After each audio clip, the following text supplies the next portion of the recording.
Ashley Land, and welcome to another episode of Firehouse Foods, a show that serves up tasty recipes from the men and women of the Grand Prairie Fire Department. Today we are at Station 5 with firefighter Alex Thomas. Alex, how are you today? Doing great. Good. Well, welcome to Station 5. Thank you. Can you tell us a little bit about what you do at Station 5? Here at Station 5, I'm a paramedic firefighter. I work on the ambulance, on the engine too. And we respond to calls just like any other station here at Grand Prairie. So what's your favorite part about working at Station 5? The crew, actually. Oh, that's good to hear. I would have to say the crew. We have a good crew here at Station 5, and the camaraderie here is second to none. Great. And what are we cooking today? Today we are cooking chicken marsala with fettuccine alfredo and fresh bread. Very nice. I'm excited. Let's get started. So, Alex, can you tell us a little bit about the dish? Sure. Right now, the first thing we're going to make is bread. We usually make bread from scratch here at Station 5. It's a staple of our food that we eat here. We make it all the time. We have to make it all the time because it's that much of a crowd pleaser. So what we're going to do is we're going to start off with a little bit of yeast, dump it in here, and we're going to take a little bit of sugar and put it in here. Okay, so now what we're going to do is we're going to add a little bit of water, and this water is warmed up to about 105 to 115 degrees. And how much was that? This is a half cup. Okay. Okay, and the best way to, I mean, if you don't have a thermometer, the best way to judge it is to put your hand in the tap, and it's the equivalent of like hot bath water. Okay, that makes sense. So you give that a little stir, and you're going to let this sit for a little bit, okay? You're going to let it sit for about 10 minutes or until you see the yeast actually double in size. Okay. Next thing we're going to do is we're going to slice up a few mushrooms and fillet a little bit of chicken, trim it up, and then set it to cook. Okay. All right, so what we're going to do is we're going to pull the stems off these mushrooms, and now you can use any type of mushroom for this. Bellas or white button mushrooms, shiitakes, they all work great on this dish. So really what we're going to do is just pull the stems off just like this. I'll save some of them for you. Sounds good. And you just pull them off just like that, exactly. And now what we're going to do is just slice them up. And in no particular form or fashion, just like that. So I'll let you do those. So great job on the mushrooms. Now what we're going to do is we're going to set these aside for a second, and we're going to finish filleting this chicken. Okay, and what we're going to do is we're going to take a regular chicken breast, and we're basically just going to trim off a little bit of the fat here. Okay, it doesn't have to be perfect. Just we try to get most of the fat off of it here. We're going to set this aside, and to fillet the chicken breast, all we're going to do is just kind of place your hand on top of it.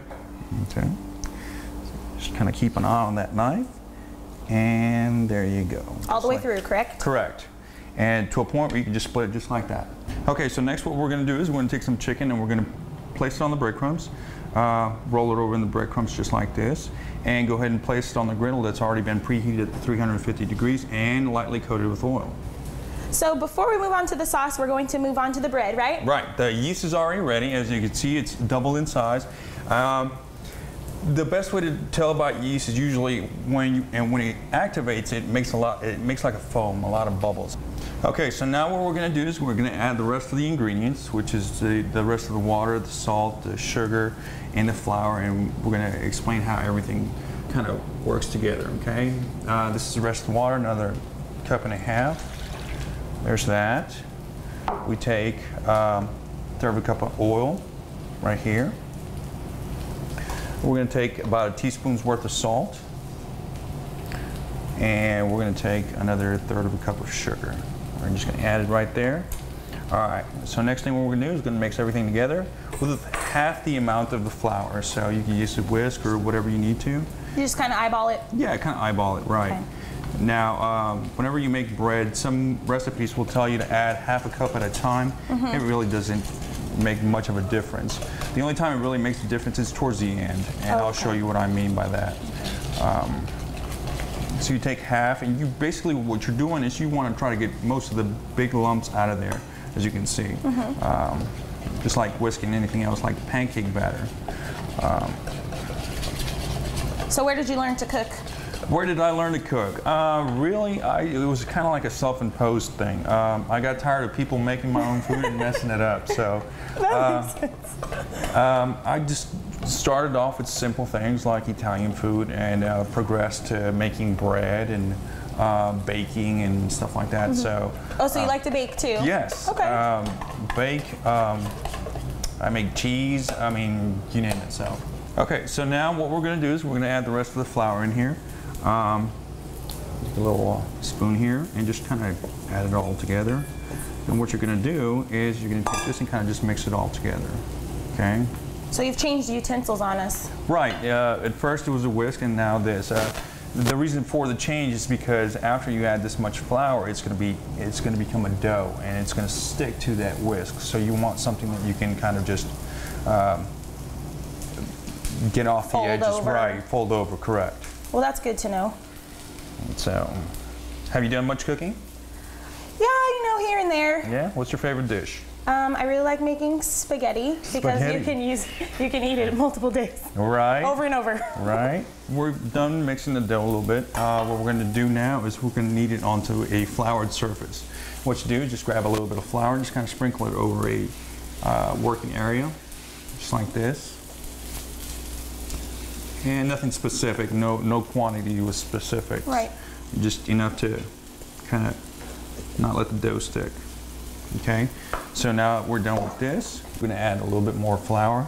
The whole point of this is you don't want the dough to stick to your hands. So basically you're just going to take the dough and just kind of start kneading it a little bit. And you're going to knead this dough for about 5 minutes. We're going to have to let it rest for a little bit. Okay. So what we're going to do is we're going to take a clean bowl and we're going to take a little bit of this cooking spray that we did. All right, so now that we have a little bit of cooking spray inside this bowl, what we're going to do is we're going to take this dough and we're going to just put it in here, okay? Next thing we're going to do is you're going to coat the top of it with a little bit of oil. So you put the cooking spray on the bread to do what exactly? Two things, to keep it from sticking to the bowl, and then the second reason is to keep it moist, keep some of the moisture in there so it doesn't dry out. Okay, so the next thing that we're going to do is we're going to put this dough in a warm, draft-free place. What I like to do is I like to preheat an oven to 170 degrees, and once it preheats to 170 degrees, I turn it off. Okay, so now after the dough's been in here for about an hour and a half, it's going to double in size, as you can see. We're going to take this dough and right over here and bring it right over here. What we're going to do is take a little bit of flour, put it over our floured surface. All right, so this dough should just pop right out, just like this. Okay, we're going to set this aside. We're going to take this dough and we're going to punch it down, just like this. And what is that doing? It's getting all the air out of it. So once it's nice and flat, what you do is you just take it and fold it over itself, just like this, and you're going to start kneading it again, just like you were before. And again, are you looking for a certain type of consistency? A lot smoother consistency than you were originally. Before? Right. Okay. All right. So we'll take a little bit more flour.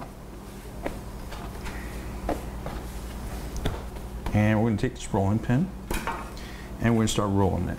Okay? I'm going to let you do this. Okay. Roll it back and forth until the dough itself is actually about the size of this cutting board. So we're kind of trying to spread it out. Right. Okay. Okay?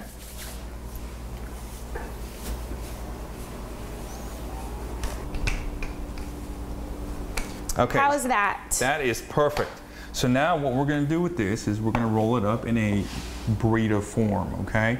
Basically what that means is you're just going to roll it just like this, just like if it was a big burrito, okay? Okay. And there you go. Okay, so next what we're going to do is we're going to take a regular baking sheet, kind of spray a little oil on it, just like that. We're going to take our loaf of bread and just place it on top. Okay, just like that. Okay, once you have your loaf on here, you can take a sharp knife, and what you can do is you can make cuts every about 2 to 3 inches on this, and they have to be about 3/4 of an inch deep. Right. What we're going to do is we're going to take this loaf and put it back into our warm environment and let it sit there for about 20 minutes. Okay, so now that we have our bread in the oven, what we're going to do now is we're going to start on the marsala wine sauce. The first thing we're going to do is we're going to take a little bit of that butter over there. Take a little bit of this. Just a little bit of it. Yeah, just kind of put it in this pan real quick. Now what we need is those mushrooms. And here we are. We're just going to put those in just like this.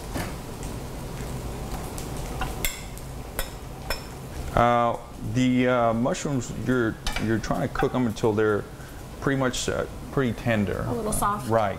The next thing we're going to do is we're going to add the stock. Okay. And really, all you're going to do is just liberal amount of stock. Based on the amount of servings that you want, you can never have enough sauce. So, what we're going to do next is I'm going to have you take that marsala wine and add it to that cornstarch for me, please. All right, we're going to mix the cornstarch and this wine together until it all kind of blends in a little bit. Okay, you want to keep stirring and make sure that all the cornstarch is integrated, because if not, and you put it into the mix, what it's going to do is it's going to clump up. Clumpy. Right? Yeah. So once it's all nice and mixed in, what you're going to do is just put it in here, just like that. Okay. Once you put it in there, you're going to stir it a little bit, and you're going to reduce the heat for a couple minutes. Okay, so the next thing we're going to do is we're going to make the alfredo sauce, and the alfredo sauce is pretty simple. 4 ingredients: butter, cheese, cream, and a little bit of cornstarch. We're going to add the butter first, and here we go. That's a little warm. You turn that down just a little bit. If it gets too hot, just like you saw, just pull it off the heat for just a little bit and let that butter melt. All right, next thing we're going to do is, while that is melting, we're going to add a little bit more cream. Now, usually about 2 to 3 cups, depending on the size or of the number of people that you're feeding. And we're going to mix that real good. Okay, after the butter melts and incorporates into the cream, what we're going to do after that is we're going to add the cornstarch, thicken it up. Okay, so once you finish whisking everything and you got it to the consistency you want it, and you see that actual steam, it's almost ready to boil over, what you want to do is you want to turn off your oven, and then you're going to add your cheese. Okay, the way you're going to do that is you can just add a little bit at a time and just stir it in, whisk it in. Right. The whole process, the whole point of this is you don't want it to scorch the cheese. And what that does, if you do that, it actually kind of makes it grainy, and a lot of people don't like that. So take a little bit at a time, just keep mixing it until you incorporate all your cheese. Okay, so here's the finished product. This is chicken marsala, fettuccine alfredo, and fresh bread. So you being our guest, go ahead and try. Yeah, this is my favorite part, of course. Yeah. All right. Oh, that is delicious. Well, everyone, if you would like a copy of today's recipe, you can find it at gptx.org/firehousefoods. Well, folks, that's all we have for today. Make sure you join us next time for another tasty episode of Firehouse Foods!